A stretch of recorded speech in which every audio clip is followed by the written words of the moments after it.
that the only thing we have to fear is fear itself. Nameless, unreasoning, unjustified terror.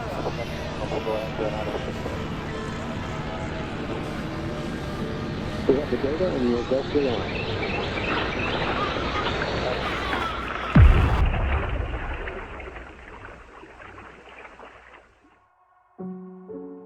Life. It's everywhere around us.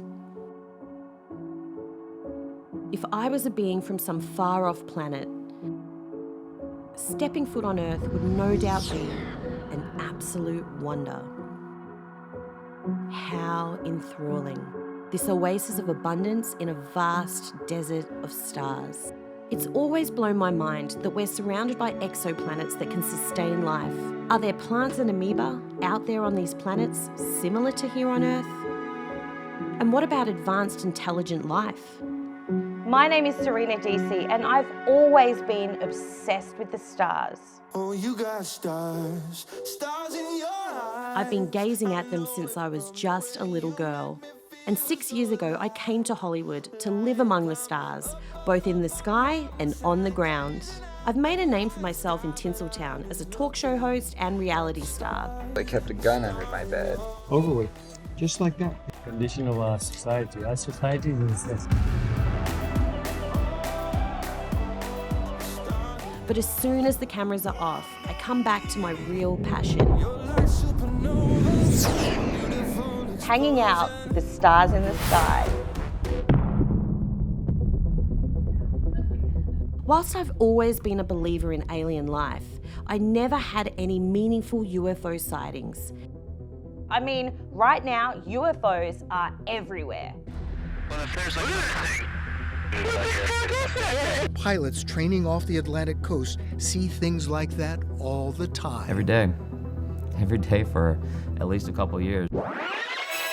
I went to all of the UFO hotspots, hoping, wishing, praying that I would see something, and I never did. That was until I came across a little movie called Close Encounters of the Fifth Kind. Human-initiated communication with extraterrestrials is possible. What I'm doing with CE5 is the foundation for the relationship between humans and these extraterrestrials. But that was only the beginning. Watching the CE5 movie, I learned a set of protocols that I could use to communicate with the entities inside the UFOs. Everyone from government officials to A-list celebrities like Demi Lovato were doing it. I've come to learn that the way to make these interactions with these beings are by expanding our consciousness. It's been so many times where I've been meditating and I've looked up and there's something in the sky. And so I think that through meditation you can make it happen. The data on telepathy and other types of parapsychological functioning are quite clear that meditators do better. Okay, like a lot better. Because when you meditate, you start to become sensitive to the voice inside of you. And you start to see the thoughts that you're having, not as part of you, but that's happening in your awareness. And that's important for being able to sort of practice telepathy. Initially, I thought that the idea of using meditation and telepathy to initiate contact with extraterrestrials sounded like a bit of a long shot. But the more I researched CE5, I discovered that thousands, if not millions of people around the world are not only learning how to do CE5, but they're actually seeing UFOs. This excited me because finally I had a way that I could proactively get these UFOs to appear. Proving that we are not alone.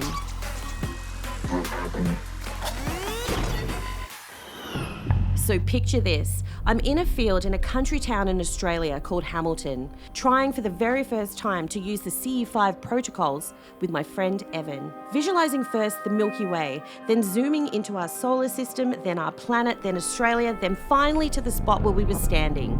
We were optimistic, but not quite sure anything life-changing was going to happen. And then suddenly, I open my eyes and right in front of us appears the biggest, brightest beam of pulsing plasma and an orb of light like nothing I've ever witnessed before in my life. materializing from one point in the sky and gliding slowly past us, silently shimmering and undulating. And then, just like that, it went shoom and instantly disappeared. And I just stood there knowing that that was not from this planet, that this UFO had come from somewhere else, that I'd sent out a message to the universe and something had answered.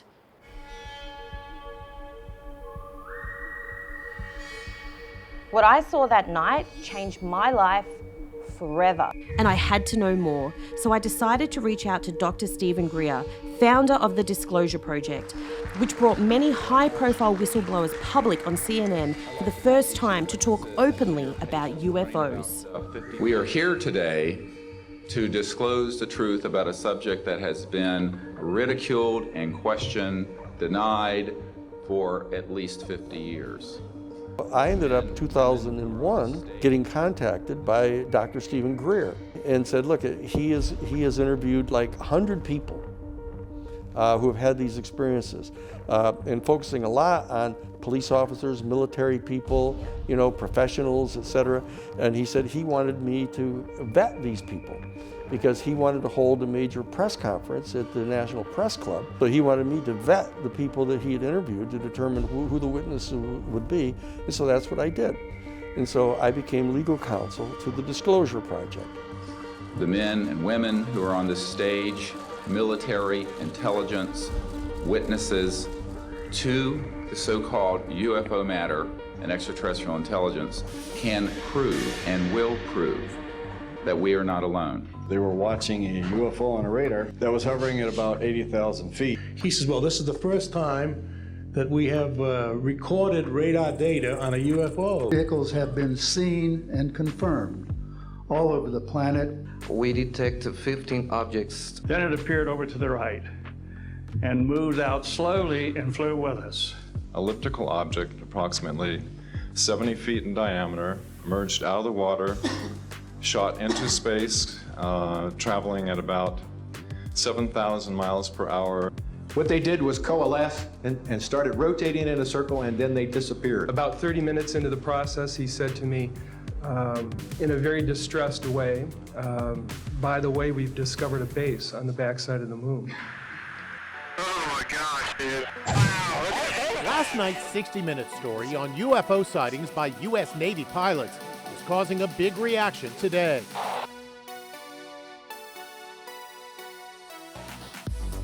Federal lawmakers who've been briefed on the sightings say we're dealing with something quite different this time. The Pentagon confirms these are images of objects it can't identify. We have deliberately stayed away from going down the rabbit hole of who's behind the wheel and what are their intentions. There is very compelling evidence that we may not be alone.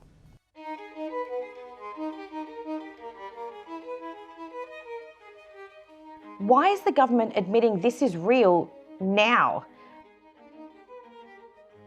Like, are the ETs about to land and blow up everything like Independence Day? I've never watched Independence Day. I've never watched Independence Day. Really? I don't waste my time on crap like that. It has terrible intergalactic politics. It's like watching, the Birth of a Nation that makes fun of black people. Yeah. And so I hadn't seen it. I have never thought of it like that way before, but that is so because true. you have to think about the other beings as other beings. Right. At first, this was really confusing and frankly, a little scary. You tell these fools I'm not crazy! Make them listen to me before it's too late! Everyone! They're here already! You're next! I do think that there is a whole narrative that we've been basically programmed by Hollywood even, as far back as the 1950s and sci-fi movies, that, basically positions any extraterrestrial as a hostile threat. This is extremely dangerous to our democracy. So again, it comes back to creating this fear porn that just gives people one more reason to be scared. Yeah, it's because here's the reason I call it fear porn is because there's a huge audience of people that loves to have the news scaring them. Yeah. And it doesn't have to be based in fact. They'll put the dots together and they'll create the fact in their own minds. They come from another world, spawned in the light years of space, unleashed to take over the bodies and souls of the people of our planet. bringing a new dimension in terror to the giant Super Scope screen. Or is there something more unexpected that's drawing them here? Something is most definitely going on. The ET presence has become so strong now that governments around the world are being forced to acknowledge their existence. Technology has become so advanced that it's only a matter of time until we ourselves discover evidence of life on one of these exoplanets. Seeing these lights in the sky blew my mind, but it was also starting to drive me crazy. I couldn't get two burning questions out of my head. Who were the beings flying those craft? And what was the message they wanted to deliver to us here on planet Earth? Dr. Stephen Greer claims to be able to summon UFOs at will, and he's teaching lots of people how to do it. I shot him an email, and within 24 hours, I heard back. I'm flying to Washington, DC to meet up with Dr. Greer and to pick his brain on making contact and what making contact could mean for us. One of the first requirements, in my opinion, of actually being an ambassador to the universe and doing CE5 contact is to clear all your prejudices and preconceived notions. Right. In fact, it's the pure-heartedness that someone approaches this with that is deterministic, much more so than the protocols. Okay. It's like a dance, but they need to be the leading partner because they have much better sensors than I am. I'd never thought about any of this before. This is way more complicated than they exist or they don't exist. It's almost like we have to understand ourselves more before we can even try to understand who they are.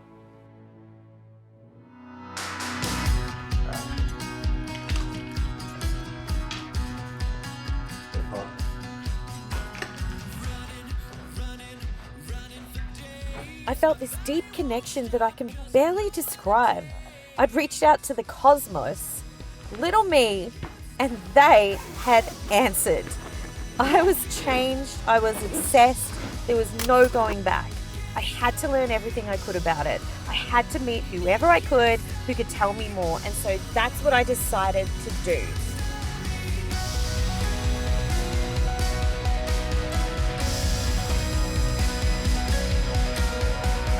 You've got to go to the actual person and get that you have to information get the yourself. information yourself. Right. And I don't know why I'm here, but here we are, you know. And so I really wanted to ask you... Can I tell you something about what you just said now, though? Women have a different point of view because a man will see the tree in the forest and a woman will see the whole entire forest. And the joining of that point of view with the wonderful work that science does is the whole entire puzzle. You cannot eliminate women's vision, intuition. So the wake up and pay attention is called consciousness. What's common to all the methods, though, is that contact is made through our own consciousness. As crazy as that sounds, the evidence shows our minds are not confined to our brains, but spread out. And we all have the power to send an intention across the world, or, if we want, across the cosmos. You need one thing, and that's that consciousness itself is the fundamental building block of reality. Consciousness is the base layer of everything. Everyone thinks that the consciousness whereby you and I are awake are two separate things. The consciousness field is a singularity. There's one consciousness field in the creation. It's just illuminating each of our individualities. The meditation is the process of going deep and experiencing that point of all light, the source. Awareness itself is a singularity. It's one field. Now we trap it in our egos. This is why the father of quantum mechanics, Ernst Schrödinger, said, the total number of minds in the universe is one.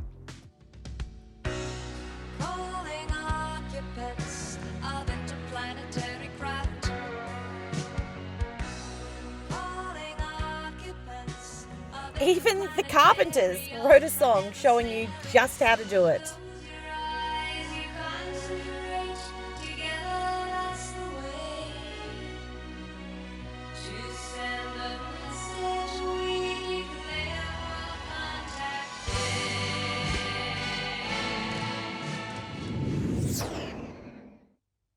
So I would absolutely love to talk about some of the amazing experiences people have had doing CE5.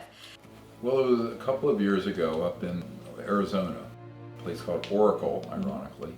Now, what we see with our naked eye is like a ruby red teardrop shaped object between that medical student and Ed Moen, who had the hearing loss. And I see it straight on, and quite a few people did, maybe a third of the people there were looking. But in the photograph, it's this 5 to 6 foot tall, sort of triangular head shaped So incredible. ET who appeared there and was interacting with Ed Moen, who had the hearing loss. And when he woke up the next morning, his hearing was completely restored. He just got new $5,000 hearing aids. He said, I don't even need these. So who was there when you took the most beautiful picture in the world? Yes, we call it the light beam. The light beam. And we're on the Boca Grande. It's a beach community on the Gulf Coast. And I'm walking on the beach, and suddenly I see this being shimmering in front of us. So someone had a good camera who was beside me. I said, look, you take a picture of him. And in it is this, you can see the eyes kind of glowing. It's this kind of donut-shaped toroid energy field. And it's this very much this light beam that's just shimmering on the beach. How did this all begin for you? As you know, I had a near-death experience when I was 17, March of 1973. But I was up in the mountains of North Carolina 6 months after the near-death experience in October 1973, and was going up to this little over 5,000 foot mountain up above the little town of Boone, North Carolina. And beautiful day, October, crystal clear. And I wanted to see sunset and meditate. So I hike way up. Get there late afternoon before the sun's down, and I see that same spacecraft. They tagged me or knew about me somehow. Since you were from when you were 8? From when I was 8. So this is a decade later. Wow. It just appeared and then sort of hovered and then winked out. It vanished. It didn't fly off, it just dematerialized. So I went, well, that's interesting.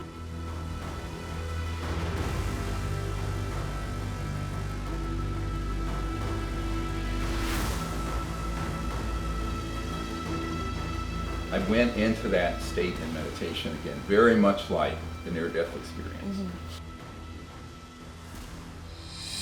So when I finished the meditation, I opened my eyes, looked at the stars, and the whole Milky Way was above my head. It was very beautiful, just exquisite.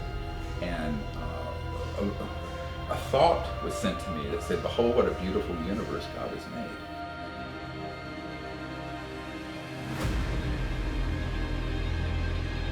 With that, I went straight into the same state I was in when I did die. Right. And I saw that there was sort of a glow down the crest of the hill. And I thought, what's this direction? And a few seconds later, there's a little beam, an ET, that comes over. I thought he or she was like a deer on hind legs with those beautiful deer eyes. The eyes, yeah. But it wasn't.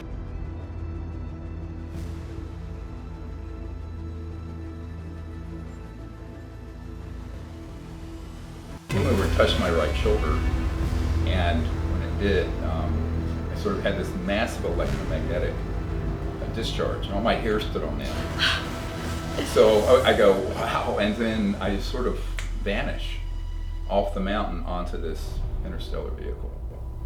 And we meditate together. And what they were interested in, I don't think I was important. They were interested in a young man, a boy of 18, experiencing the universal communication substrate.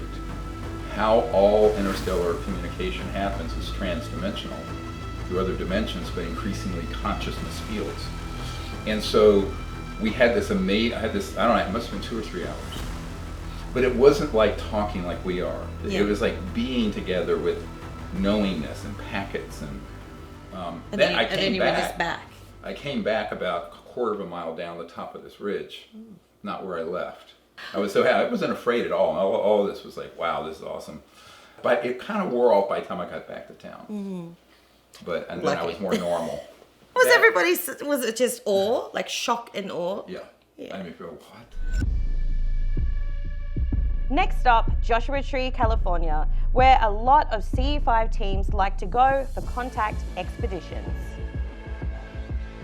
Also, the land is considered sacred by Native Americans and is said to be a real hotspot for UFO activity.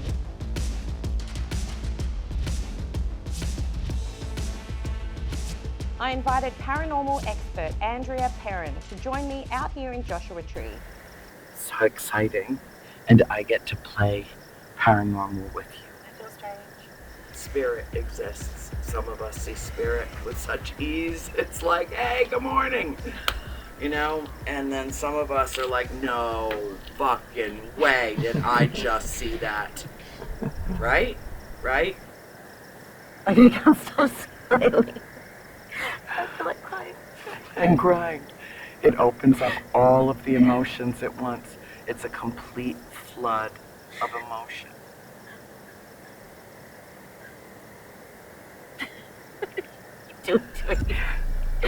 I'm having a cry. You probably should sit here for a minute because if you stand up, you're going to topple over. Andrea is such an incredible soul. I immediately fell in love with her, despite her, let's say, disturbing background. There's a lady in a dirty nightgown that I see in my dreams. She's standing in front of my mom's bed. Andrea grew up in a super haunted house, and her story was the basis of The Conjuring. It's November 1st, 1971. I'm sitting here with Carolyn Perron, who, with her family, has been experiencing supernatural occurrences. There's something horrible happening in my house. Literally, the scariest fucking movie I've ever seen.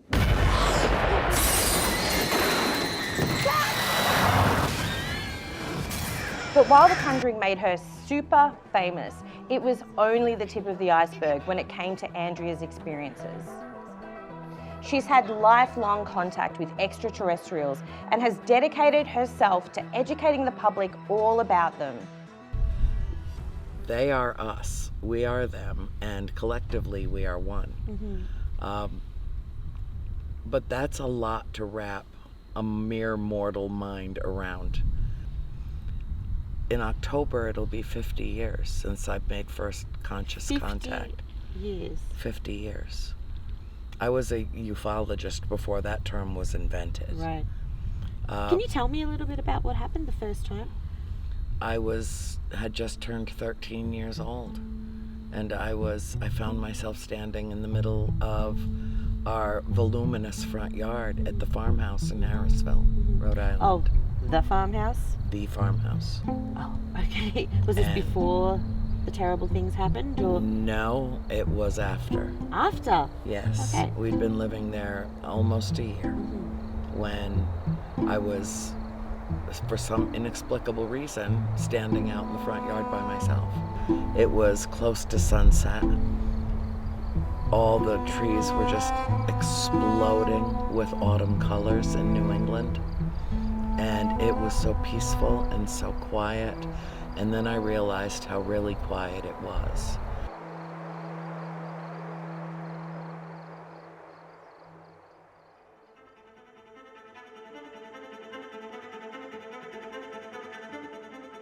And then I saw the shadow of something that came to a point.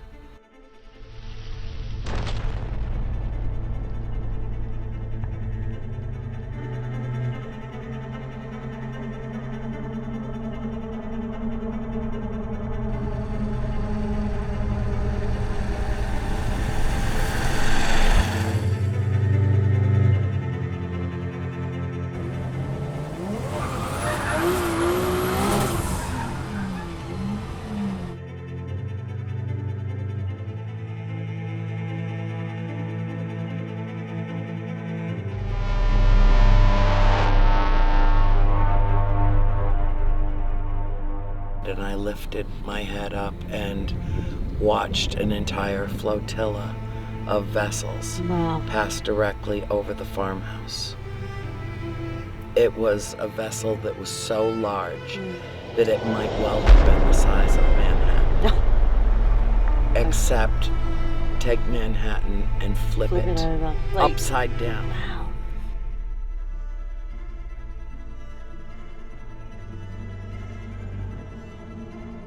And then it had escorts.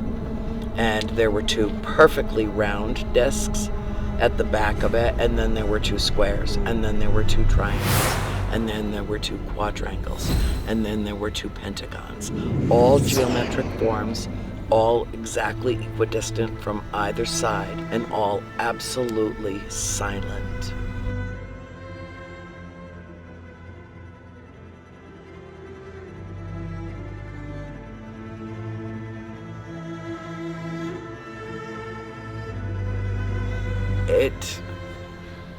It should have terrified me.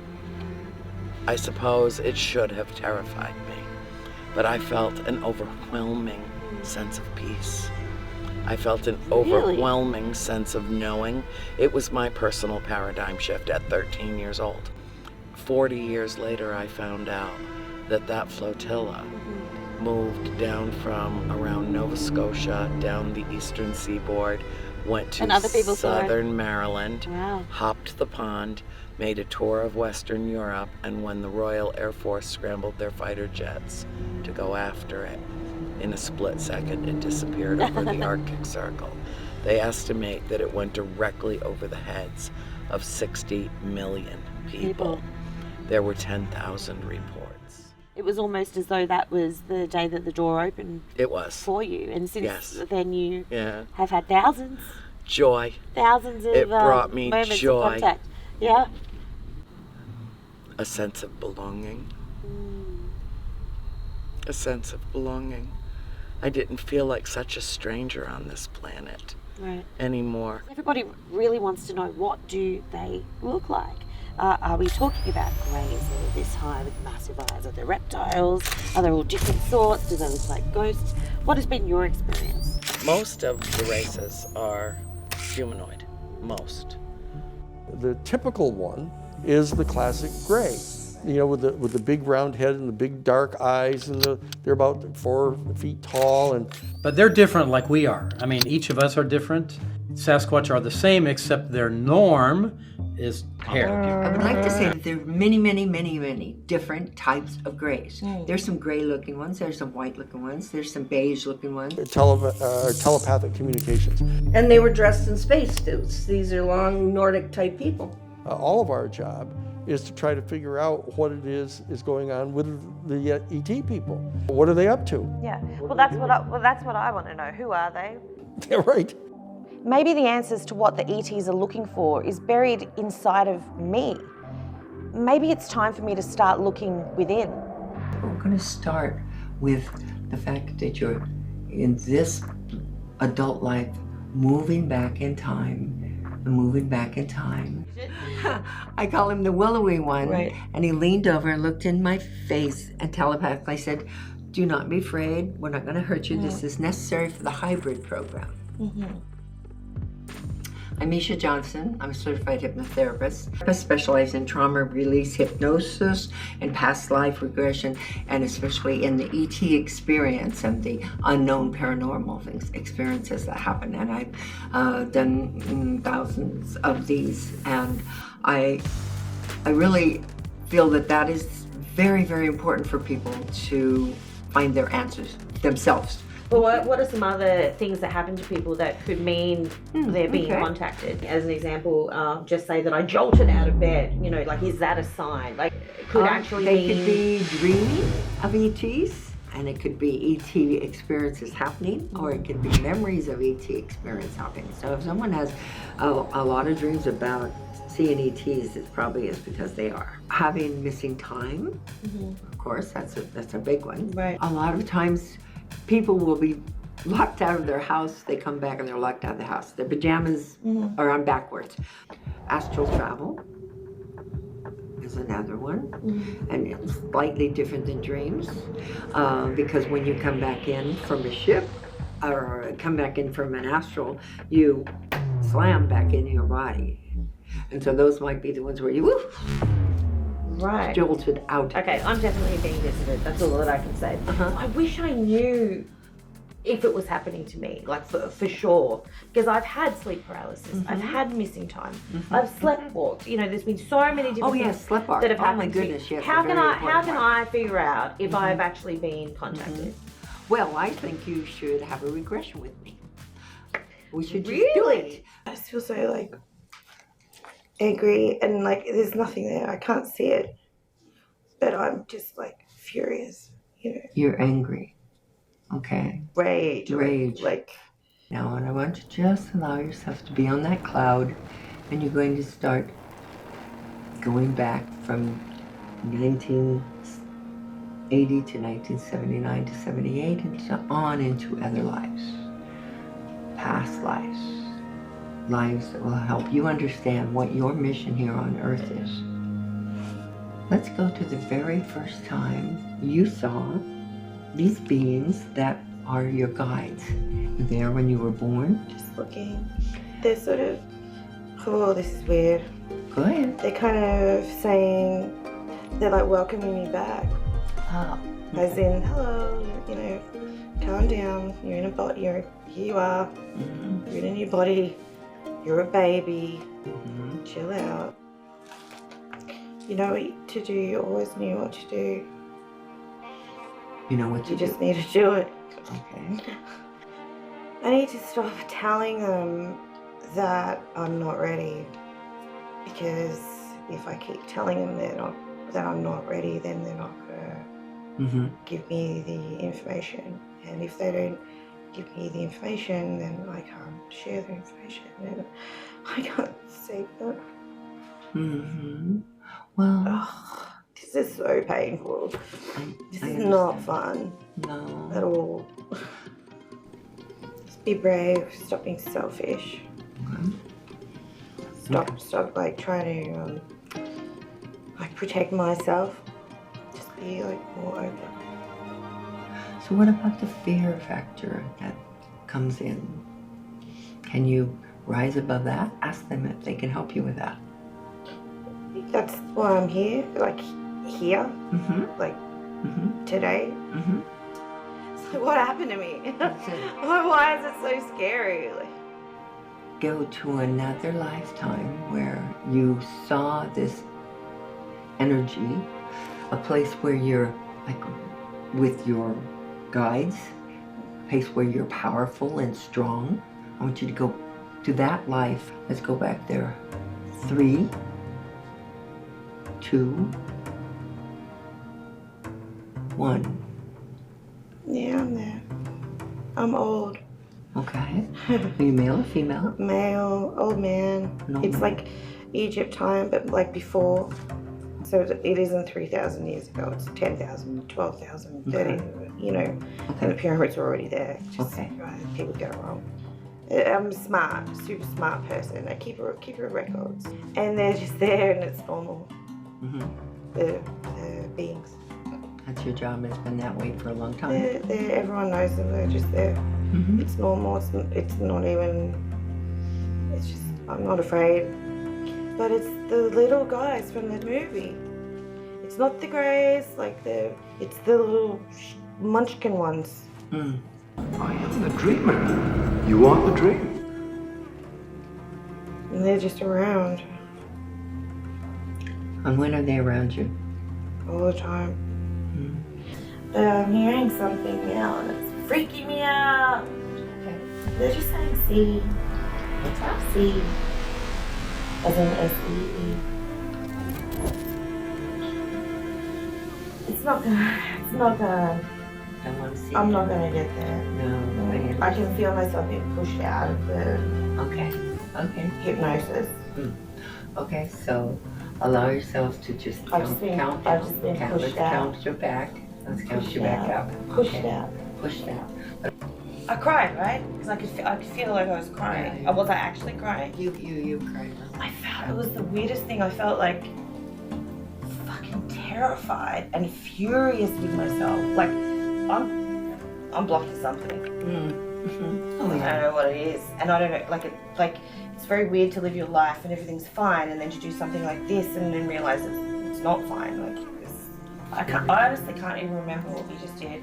Okay, all I can remember that's is very normal. Is very this normal. 9 thing and feeling really. Yeah, until you got the fear pushed you out. You had the fight or flight. Yeah. And that's what took you out. The feeling of it was that whatever was going on there, whatever I was channeling or guide or whatever, it literally at the end it was like, okay, get out.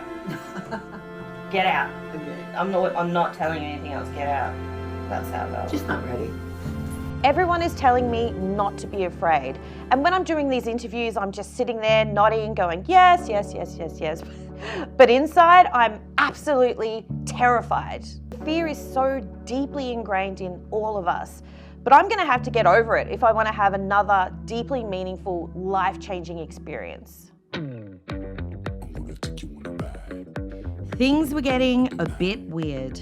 And to make them weirder, the opportunity popped up to meet with Bigfoot researcher Jim Myers while he was in town. Hey, Serena. Goodness. Hello, how are you? You ready to talk about Sasquatch? I know. What does Bigfoot have to do with aliens?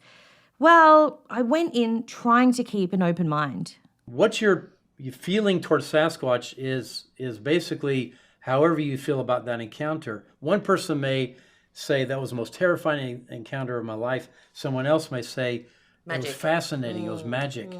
And I've had those magical moments once I began to get over my initial fear. Because I've decided if they wanted to hurt me or the people that I take into the woods, they've had hundreds of opportunities to do that. They have all the advantages at night, and I have none. What is Sasquatch? Is it a great ape? I don't think, personally, I don't think so. I don't think their behavior, their physiognomy, Or their movement, their right? movement, their family structure is not like a great ape. They've been sighted in every state in the United States and on most continents. The DNA studies that have been done showed that on the female side of the DNA it was human, the male side was unknown. I don't believe it's from this planet. There are theories out there, and you don't have to look far to find them, of Sasquatch appearing at a similar time and in similar space to an alien craft. Some people have even said, I saw them get out of the alien craft, but Kind of like a Wookiee. makes you wonder where the Wookiee idea came from, doesn't it? Because that's kind of what it is, right? You made a fair move. Screaming about it can't help you. Because hang on a minute. We're talking about Bigfoot here, right? Well, that's right. They better be some big goddamn feet. if they're Are they like if they're this big? On the ground, there was a footprint. A big footprint. Great movie. Yeah. Harry and the Hendersons, one of the best. Yeah, I really wanted to be friends with the Sasquatch. We actually have areas where we bring gifts and we do gifting exchange with them. We've had them bring things to us that we didn't put there. Take Like a what? blue jay feather. We had a little plastic toy cow, and they stuck the feather in the joint. We've had them bring gifts back 2 years after they took them the first time. They showed up again. The evidence we have is hundreds of photographs of how they manipulate their environment, particularly trees. They break trees, they bend them into arches and stick the end into the ground to keep that arch shape. They create structures of full-grown trees, 50, 60 feet long, that are leaned together, too large for us to carry. There's no way we could carry them there. There's probably millions of game cameras across this country. How in the world are we not getting pictures of Sasquatch? Right. The interesting thing is Sasquatch will steal the cameras. I have had them take the cameras, and I never see them again. Yeah. I have seen things in the woods that I would categorize as being cloaked, meaning I could see color and movement through the trees. There was absolutely movement. I expected to see a hiker walk out of the trees, Right. and there was no one there. Kind of like Harry Potter's Cloak of Invisibility. I have friends that have seen a shape in the woods that you could see through. I call it the predator effect. Oh, I know exactly what you're where talking it's about. kind of shimmery. They could see there was something going on with the air. Their normal state may be invisible. They choose to become visible when they want to be seen by us.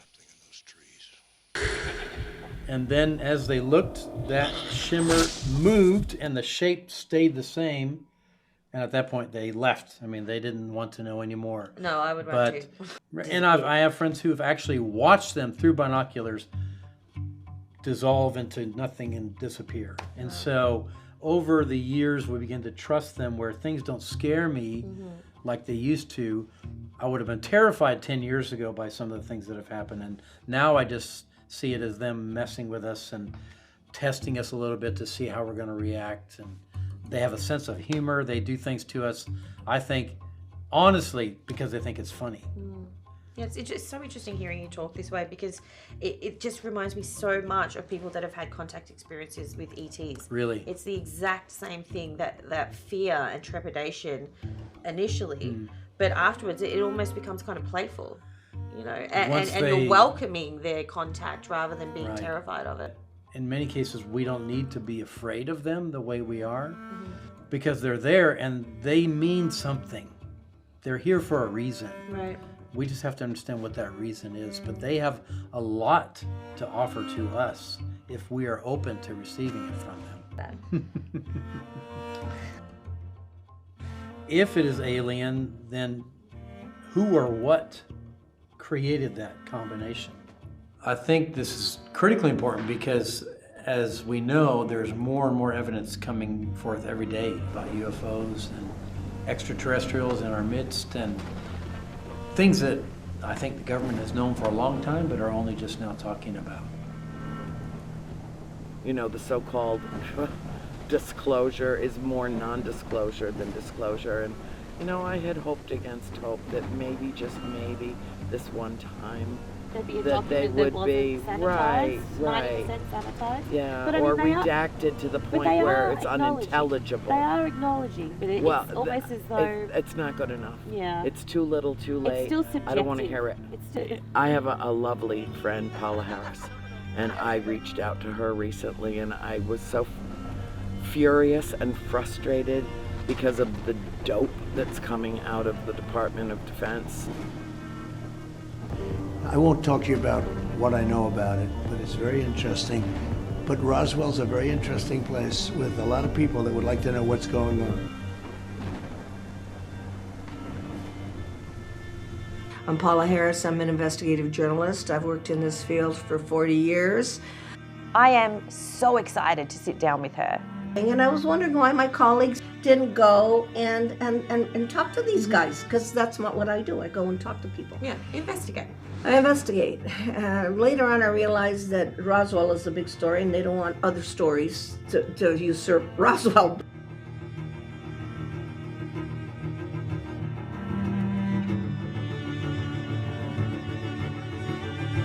We have, as of date, come to only one firm conclusion, and that is that it does not contain any pattern of purpose or of consistency that we can relate to any conceivable threat to the United States.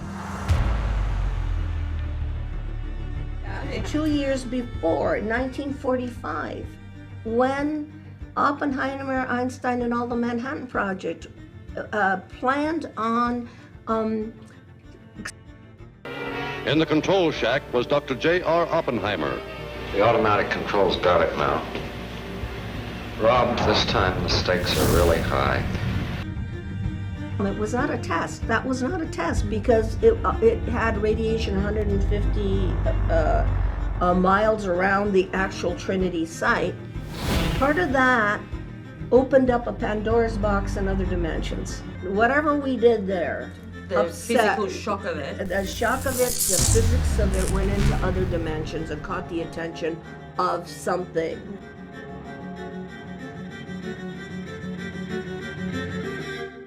Everybody still thinks of Roswell as the beginning, you know. Right. You know, in 1945, the words flying saucer did not exist in the Next, I met legendary tech pioneer and paranormal researcher Jacques Vallée, who created the world's first computer database on UFO encounters in the 1960s for Project Blue Book, the first official US government program to study UFOs. Paula Harris and Jacques just published a book that might change the way the world thinks about the entire UFO phenomena.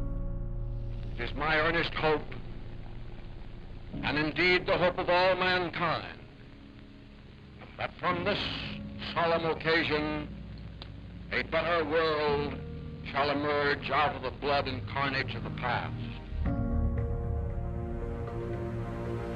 This was 2 days after the capitulation of Japan. Everybody was still in uniform, 1 month after the atom bomb. Is that a coincidence? Probably not. They were 20 miles away from the first atom bomb.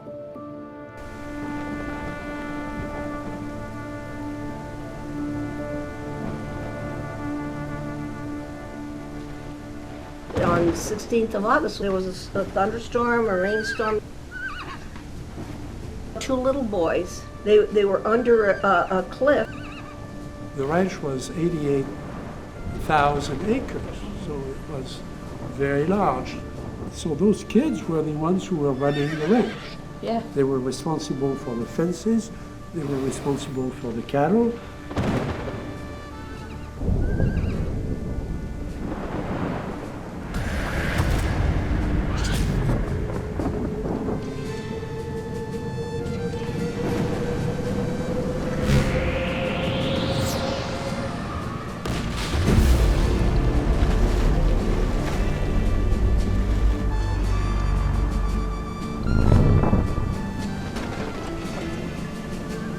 And they saw this craft come in, take out a part of the radio tower, and crash on the land of the 9-year-old boy's, Jose Padilla's father, Faustina.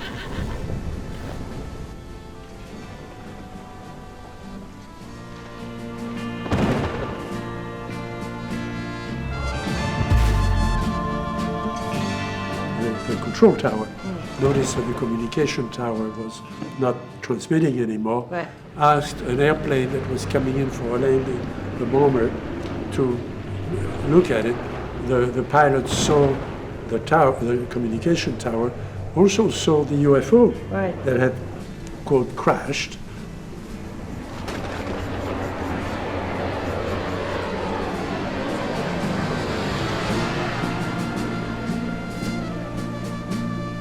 The 2 little boys were very curious. They went over to the crash site. The vegetation was on fire. The craft was not on fire. The craft was intact. A piece was missing, a panel was missing from the craft.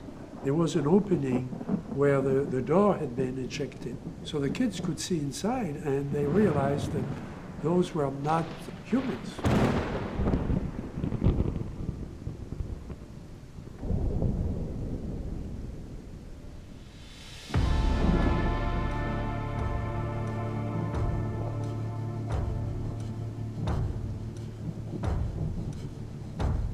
And they saw 3 little beings sliding back and forth. And Jose says they were squealing like rabbits when you shoot a rabbit. They were like babies cry. He said he thought they were hurt.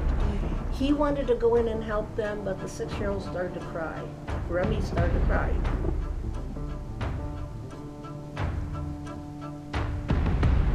They were short. They were about the size of the kids. But they had very narrow shoulders, a large head. They had eyes and a small nose, small mouth. They were there for a long time watching these beings. The craft is not a flying saucer. It is the same shape as the casing of the Manhattan Project bomb. It is an avocado shape, so there what it is to tell you.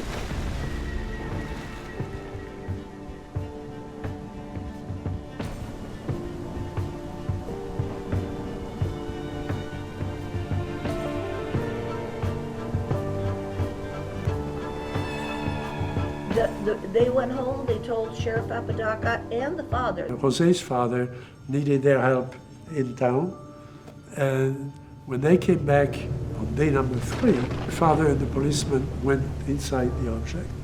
The beings were not there. Okay, there had been some cleanup done. Wow. You know, somebody had to go secure the site. So do you think that the beings were taken? Or they may have been taken by their own. And what we have is a recovery that took 8 days because it was the first crash. So the Army, and there was no Air Force at the time. They weren't particularly hiding it in the way that they did No, with they didn't Roswell. know what is happened. this? What is this? What are we dealing with here? What are we dealing with? After that, the kids were there every day until the final recovery of the craft.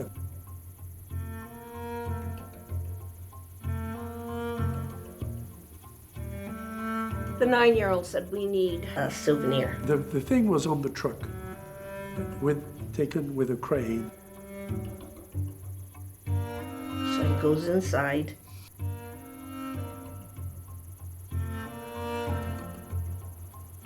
There is a panel stuck to the wall. There is a copper circle, and in the middle, there's a rotating bracket. You know, ask the other kid to go get a crowbar.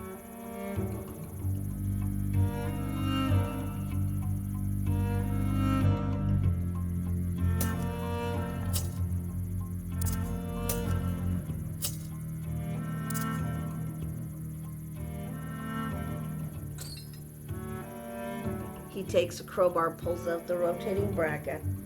They hide it under the sheep herder's shack because they don't want to tell anybody they stole anything. Yeah. The sheep herder belonged to the Tabaka family, so he says, I have to move out of here. And the Bacas say, why? He says, because 3 little mosquitos came through the wall looking for a tesoro.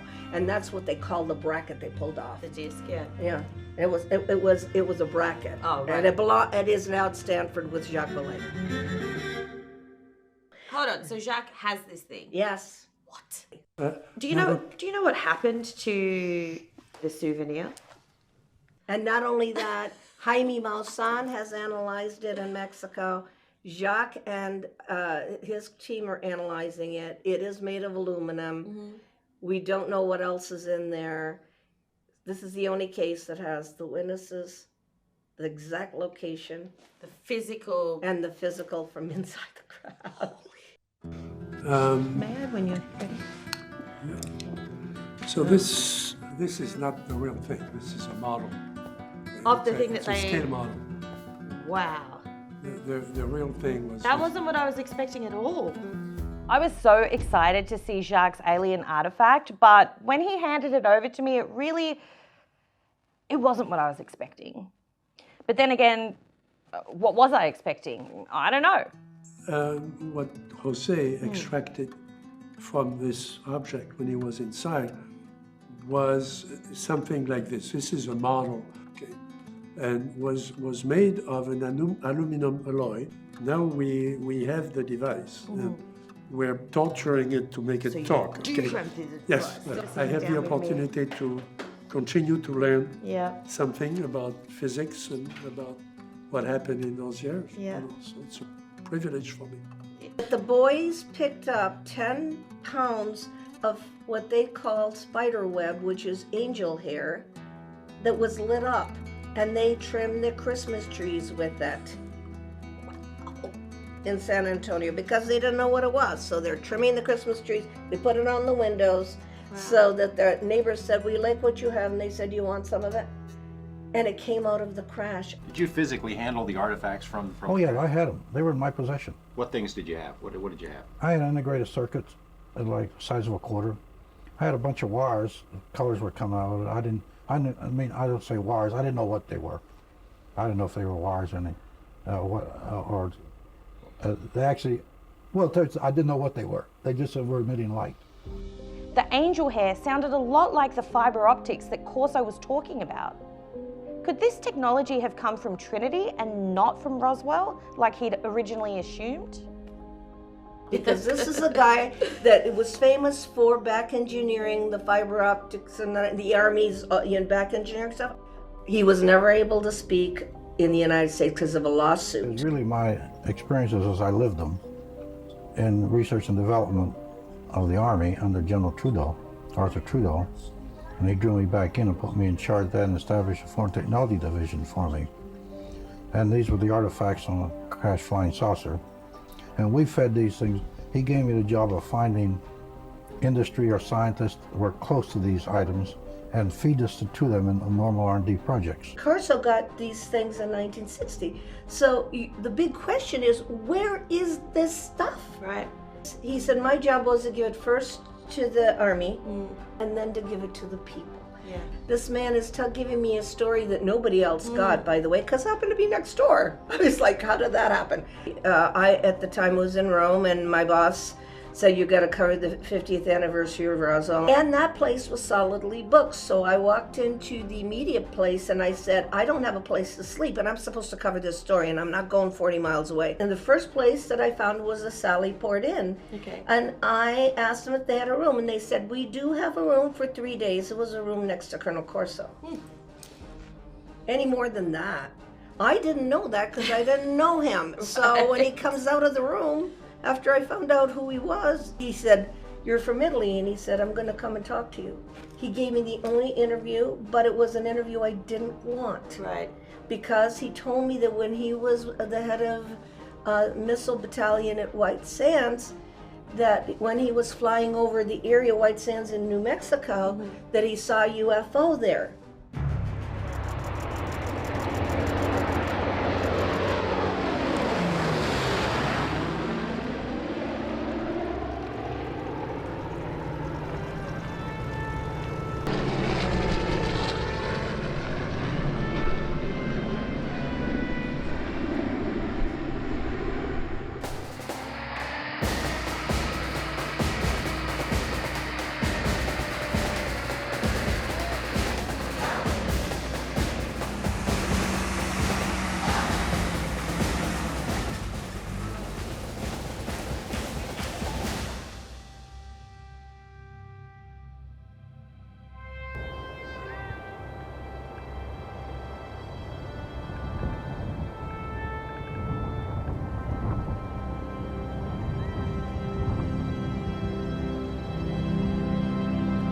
And he said that when he landed and took the car over to the UFO, a being came out of the cave. And it was not a gray, it had a helmet, it was a little man type being with a band with a red stone in the middle. Friend or foe? Neither. Will you turn off your radar so that I can take off? What's in it for me? A new world, if you can take it.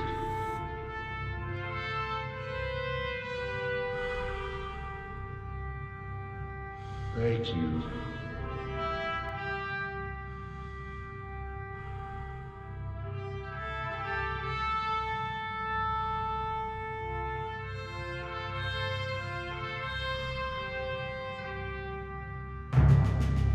Friend or foe?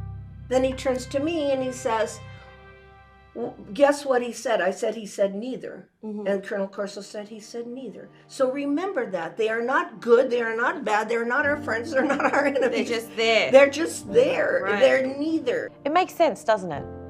There's good and bad in everything, including in each of us.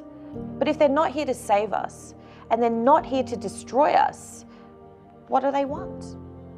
And the being said, a new world, if you can take it. He says, what does a new world, if you can take it, mean?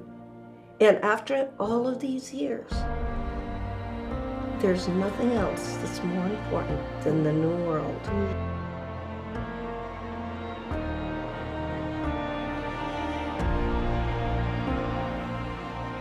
Occasionally in CE5, or even just meditating outdoors, there has come over me this palpable sense of oneness. It's a state that you can drop into and that I think is available to everyone. And it's this comfort, quiet, thick feeling, I suppose, of being connected to it all. You know, in this community, we always say things like, we're all one, we're all connected. It's one thing to say it, it's another thing to really feel it and understand it. Adam M. Curry is a respected consciousness researcher and tech entrepreneur. He's run well-regarded experiments in human consciousness potential at places like Princeton Engineering Anomalies Research Lab and the Institute of Noetics Science. So you're in that state, and you've, set your intention, and lights appear, craft appear, beings, whatever it happens to be. How are they picking up that message? So again, we don't know, but like I was saying before, that consciousness is the sort of the basic building block of physical reality, and this is something that unites us. Right. In fact, at some level, there is no distinction between us and the ETs. We are one. Okay. Talking to Adam was a real aha moment for me. I finally felt a sense of peace come over me. The fear had lifted, and I was ready. I think a lot of kids get excited about the possibilities like we're discussing. They go into a science career and they find it quite soul-crushing because all of the really interesting elements that make us human are told are false. There's a paradigm in science that's called materialism that says that consciousness isn't real, ergo psychic functioning isn't real, there's no such thing as free energy. Like all these things that would compel you towards a scientific career, you're told are not real, so forget about it. I mean, regular people are being told from the time they're little children that this is silly and it isn't true and it's all a fiction or fantasy. Well, Why? Why is it like Why that? aren't they listening? Because they don't want to change their lives. Like through fear? Well, what about your life? Fear of No. acceptance? Or what do When you think it is? when you accept the responsibility, the way you're not the same anymore. You can't even look at your family or anybody the same anymore. How many people do you know that want to change their entire life? I myself am an experiencer. So when you have seen and experienced close at hand things that have been not spoken about, things that have been repressed, and not only that, people get ridiculed when they talk about these kind of things, and I didn't care. Yeah. So, Which I love about you, by the way, and which I'm terrified about for myself. But yeah, well, the thing is, the more we talk about something, the more it's okay to talk about it. We normalize it. Yeah. But some of the children are not being told that. The new generation say, well, sure, there's extraterrestrial life. And so one of the theories is that that's exactly what's happening, is that there's this whole acclimation process is going on that's going to take place over an entire generation. We're the ones that are kind of living through this 100-year period, and the generations that come on behind us are going to find this to be much more part of their everyday life. But I believe that what's happening is that the people that are in that elite group that are guarding this information, they just aren't going to talk about it. They're going to try to just pass right by it. You have to keep your foot on their neck. They're not going to give it up for free, right? But we know that we're very close to pulling it out of them.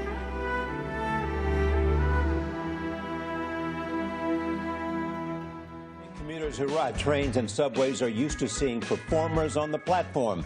They don't expect to see a classical music giant. That's him on the left playing unannounced in a metro station more than 7 years ago. It was a stunt designed by the Washington Post to see if busy workers passing by would stop for beautiful music. They did not. How do you go about determining whether something is real or not?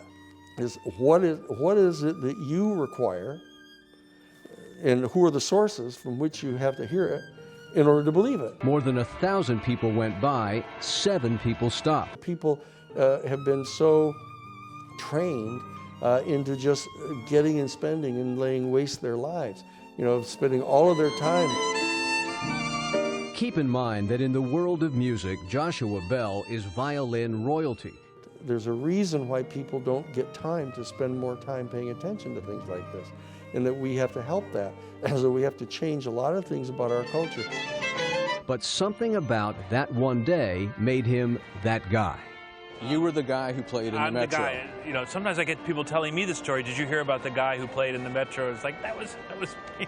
There's a lot of forces arrayed to suppress this, you know, and that they're constantly depending upon regular people believing whatever the people in positions of authority say, that they're allowed to think about, that it's okay to think about, or what you can't think about. So Union Station was his Washington comeback, and everyone knew it. He played the same music, but wanted it heard. This time, not only were they came out in numbers, the warmth, it was almost like maybe they were making up for because they all knew the story. People who are usually inside institutions accept whatever the limitations are that the institution has accepted upon what its role is, so that they fit in to the whole power structure. And if they try to get outside of that activity, people inside the institution, the leadership of the institution, will push them out. And so that's what happened in 1994, which was Dr. John Mack, the head of the Department of Clinical Psychiatry at Harvard Medical School, that had done all these interviews. And so he knew everybody. Society as a whole doesn't want to accept this. So they say, well, maybe it's psychological, or they attack me, or they, you know, shoot the messenger, whatever. Dr. Mack's new book is called Abduction. Dr. Mack, you with your credentials coming from Harvard, what do you think this all means? So I want to talk to you a little bit about what the experiences shared with John Mack, and also what the other experiences shared. Was there a common denominator? What were the key messages they were being told? If you encounter the beings themselves, in that they look different from human beings that have been encountered by completely credible people, yes, there are two things that are being communicated regularly. Mm-hmm.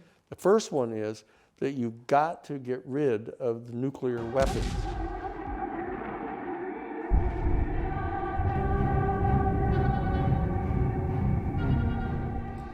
Again with the nukes. And your planet is extraordinarily important because your planet generates life. It actually gestates life.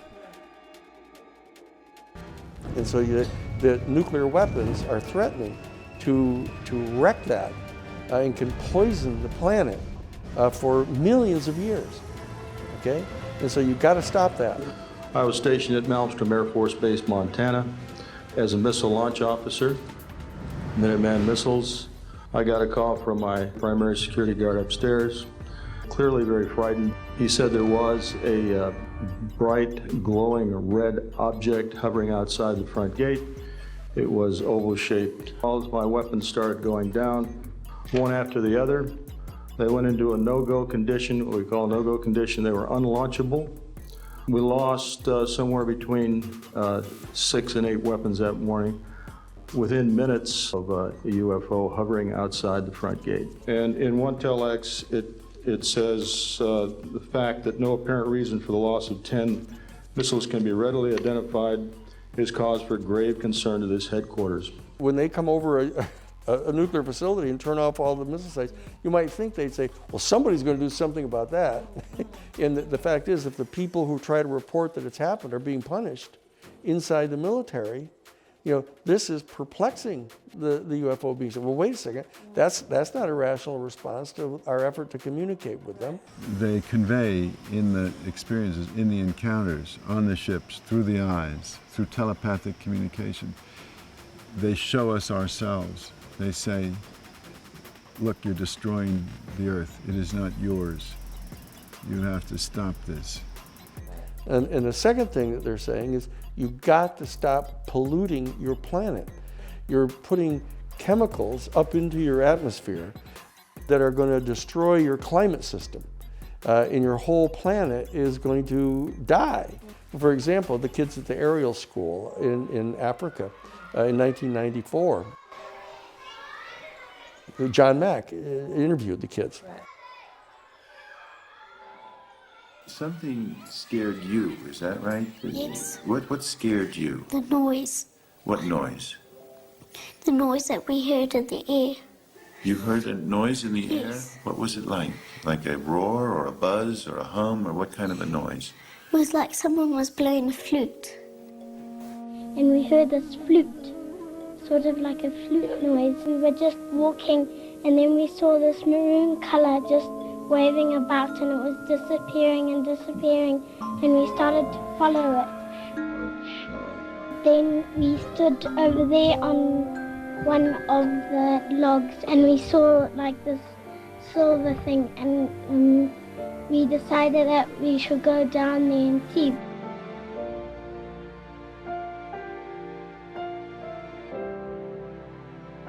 And then we quickly ran to the logs, and we saw a silver thing.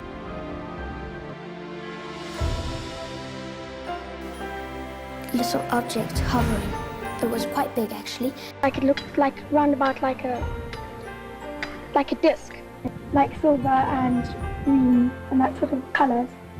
This ship, and it had this light like a pattern, yellow, purple, and green.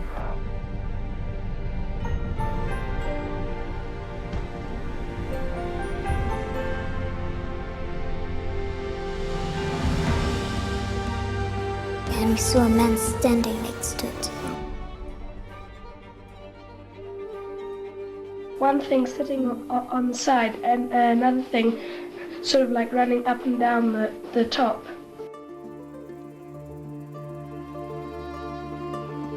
The other one was running across the ship, because there were also trees here. I saw one person sitting on top of the ship and guarding it, and another one running up and down like he was confused. And one poked its head up and looked at me out of the grass. And me and Candace were really scared. We nearly screamed. What did it feel like when he was looking at you? Felt scared. It felt scary? What was scary about it? Well, felt scared because I've never seen such a person like that before. Did you see the eyes? What did they look like?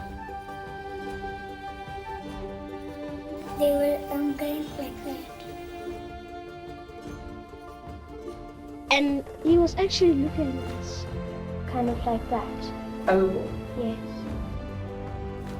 He had a big head, and his mouth was just like a line, like this. His nose was quite small, and his mouth was quite small.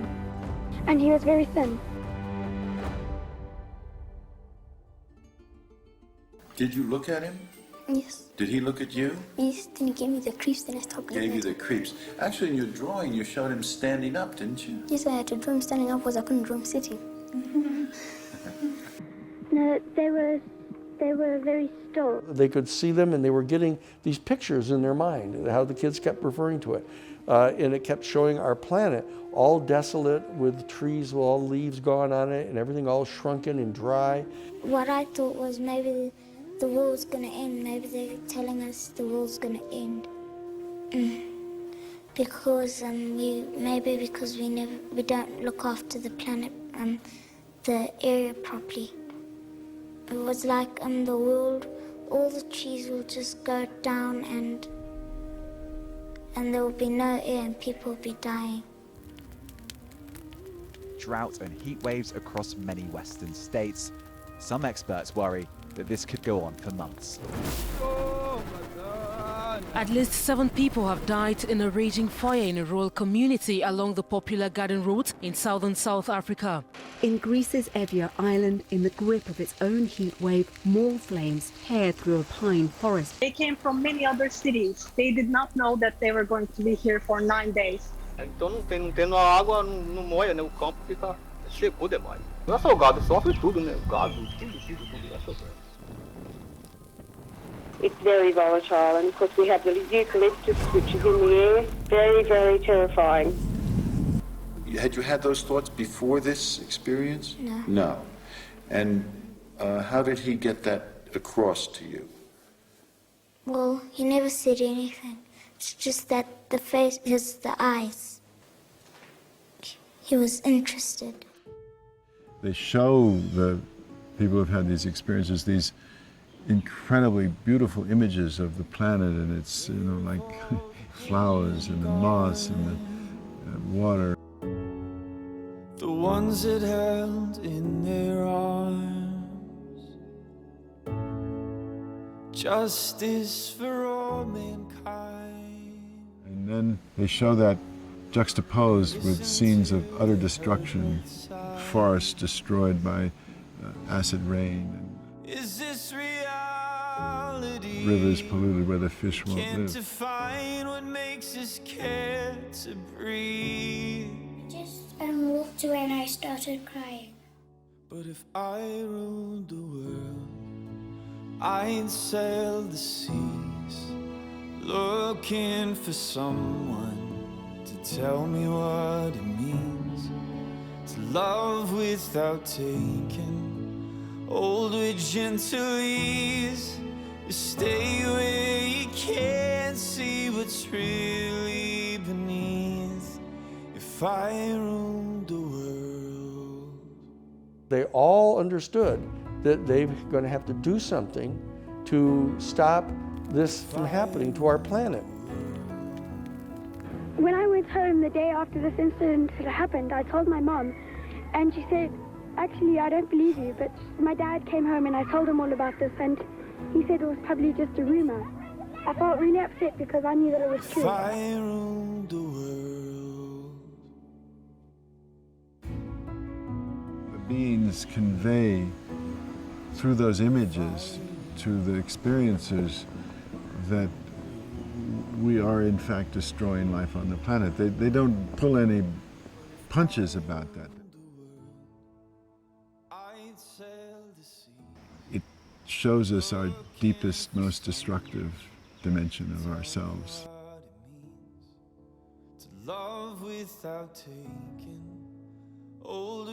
We are the threat. We are the threat to ourselves. You know, it's not the extraterrestrials that are threatening us.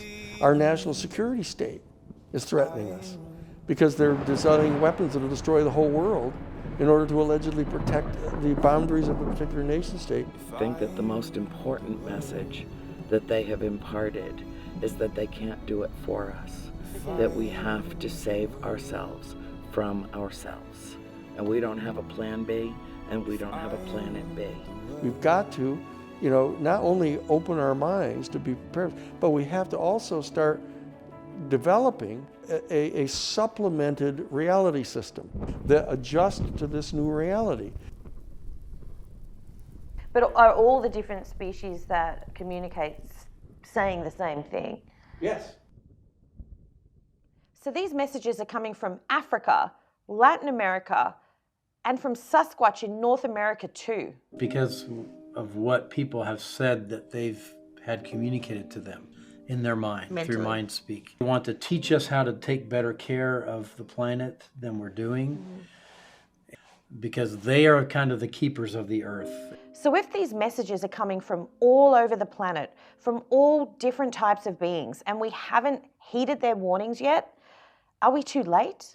But don't they know? Like, don't they know the end game? Like, no. Like, how does that It's work? all- You get what I mean? it's- Like, why would they bother if they know that we've already failed?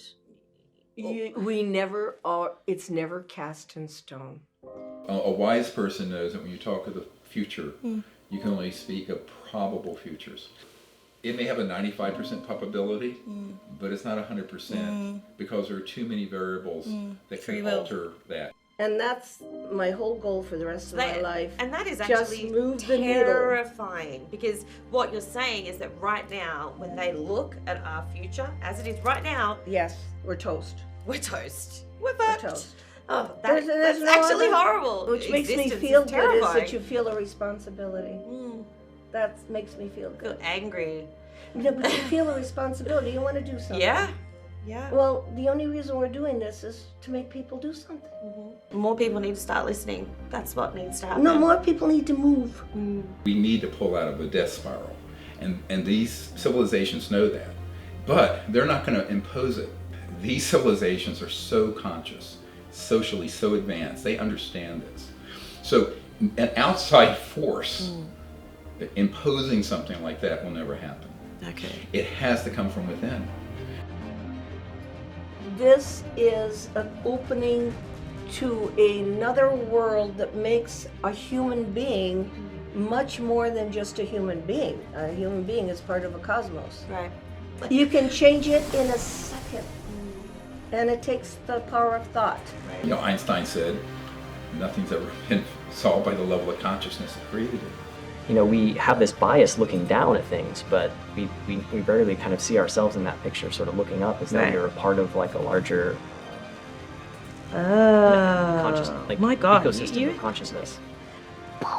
I mean, seriously, mind blown. It's maybe more like consciousness is connecting with itself simultaneously, but it seems to be happening in different organisms. And they said, oh, humans. Maybe they can raise their consciousness. You know, there was a lab that I was a part of called the Pear Lab at Princeton University, and we were looking at the ability of people to affect physical systems outside of their body using only their thoughts, only their intention. Okay. Pop culture word is telekinesis or psychokinesis. So this has been pretty well established scientifically at Princeton, where he would put people in front of random number generators, just spitting out zeros and ones, quantum machines. Yeah. And if they put their awareness on it and say, we want it to put out more zeros, it does. And if there are two people that love each other, it's exponential. Now, every single person that came into the lab had the potential to do it. Most people actually did it. I think that maybe that's the real message to the CE5 stuff, is it's not. It looks like it's sending your thought beams or something out into space, but really what you're doing is you're working on your own sense of what's possible. And you're healing those things that are keeping you from experiencing a broader reality. Adam was right. It all comes back to consciousness. I had glimpsed this higher state, but I wanted to go deeper.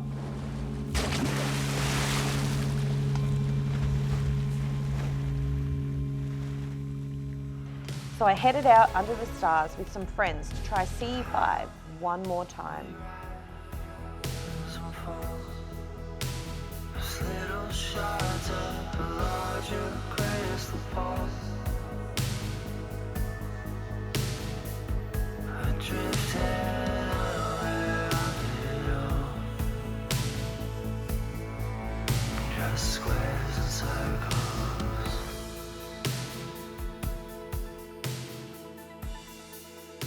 Biggest thing is clearing your head first. What a lot of people do a mistake is they don't learn to meditate and they don't learn to clear their head. So while they're trying to send a message, I think the thought about if they lock their door to their house or if they forgot to turn off an alarm gets in the way of the communication. I'm not so sure that it's really any strategy, but it's whatever works for you. It's being with friends you trust. But I think it's all in service of allowing yourself to experience the phenomenon, whatever it is.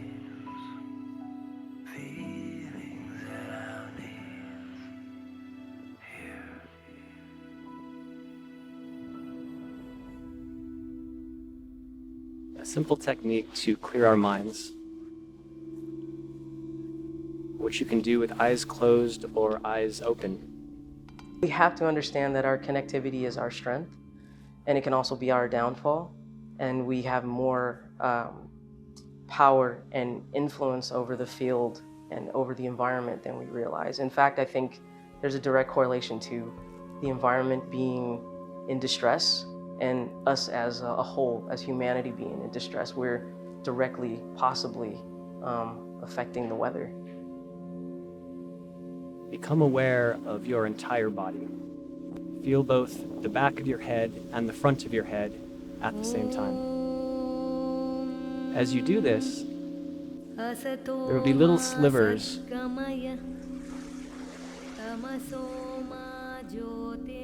of presence. Little moments where you wake up into your own brain.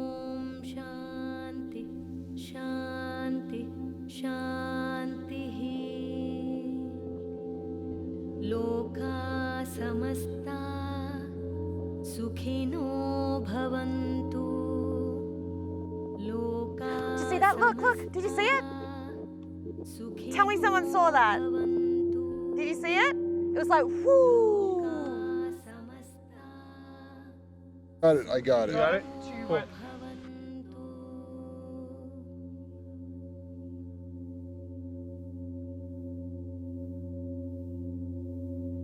I'm really grateful that I've got to meet the most amazing people in the world and go on the most life-changing journey.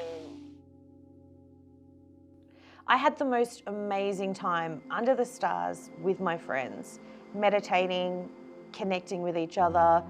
And whilst everyone was there trying to communicate with ETs and hoping that maybe they'd see something, I felt this sense of peace and this sense of connectivity to the stars, and it was a really beautiful moment for me. So then imagine if thousands or millions of people are doing something like this. Yeah. It can actually cause a huge shift in civilization by people who don't even know you're doing it. You know, and so that we have an extraordinarily high obligation here to protect this entity. And we've got to be able to do this. If they're giving us time, a whole generation to do this, we've got to do this. One of the good things about millions of people doing CE5 contact is that it overwhelms their ability to suppress it. Right. When there's one or two, it's one thing, but when Yes. there's 50,000, well... Exactly. We are the point of disclosure. You and me and others like us who have our own group, our own tribe, as it were. It is time for truth. The time is now. This is the paradigm shift. We are squarely in the midst of it, and if we screw this up, we're done. And it's got to be faster than the legislators are willing to do it right now. We need to have pressure from the citizenry that we demand this. Our office is drafting the California Green New Deal. We have a 350-page draft bill. We've been working like mad to get the governor to declare a state of climate emergency. We have to do very concrete, practical things. The question is, what can motivate us to do that? For me, it was purpose. Right? What I want to do is I want to take this stuff from the lab and show people that this is real and do something about it. I want to build technologies based on a secret that very few people understand, which is that this stuff is real. And if this stuff is real, that means that the textbooks are wrong. And if the textbooks are wrong, there's this whole world of opportunity. Possibilities. Exactly. The more people that are doing this, the more that we are sort of broadening the possibilities of what life as a human on this planet is going to be like. Are we going to be alone, or are we going to have partners? Right. And partners that will not just be there for us in a spiritual sense, but perhaps could share their knowledge and capabilities at a time when we most need it. Create a meetup group or something, a CE5 meetup group. Yeah. You'll be surprised at the number of people, and high quality people, that will come out and join you. By transforming ourselves on the inside, we automatically manifest a new world around us.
They are trying to figure out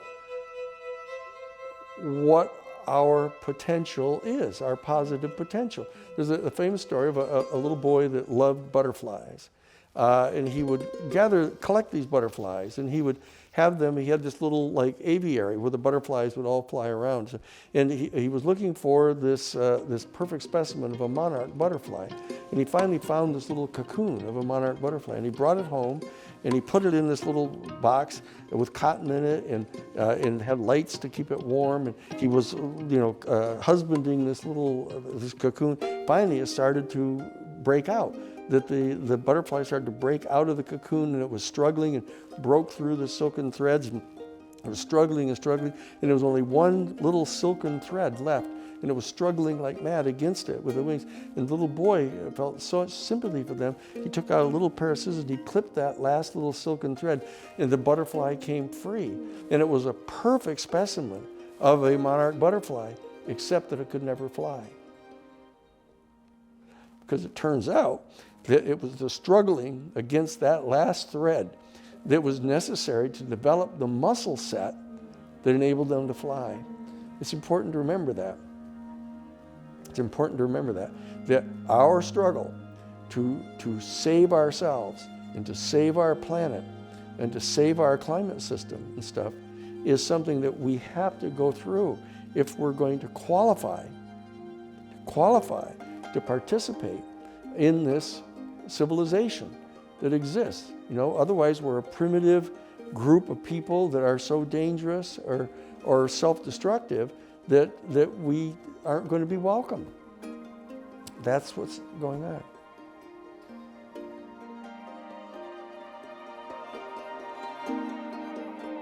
So the question is, are you in or are you out?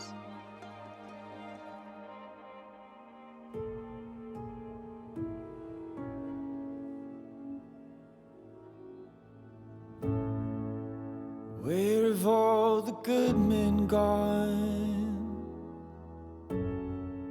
The ones that held in their arms justice for all mankind, and listened till they heard both sides. Is this reality? We can't define what makes us care to breathe.